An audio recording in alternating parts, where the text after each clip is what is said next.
Hello guys, welcome to my YouTube channel. Hello, good morning, अस्सलाम वालेकुम। तो आज हम पहुंच चुके हैं शाहजहाँ चमन में। तो आज हम करने वाला है रनिंग से पहले बॉडी को कैसे वार्म अप करना है, स्ट्रेचिंग करना है।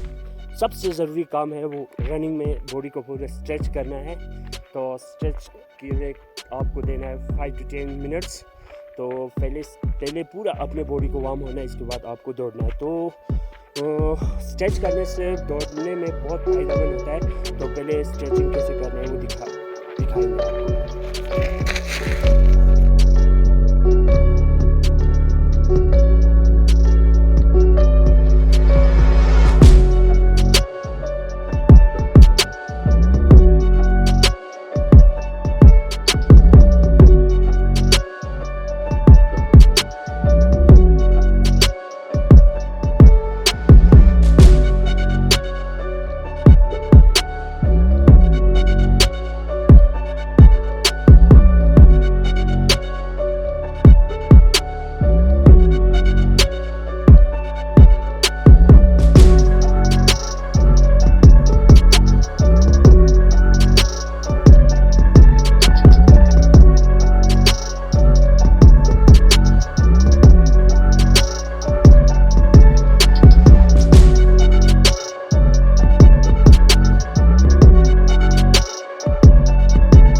चलो, अभी हमारा रनिंग शुरू हो चुका है।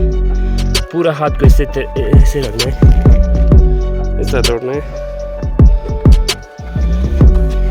तो गाइस, तो आप लोगों को ये वीडियो पसंद आए तो लाइक करना और शेयर करना और सब्सक्राइब करना। बाय, नेक्स्ट वीडियो के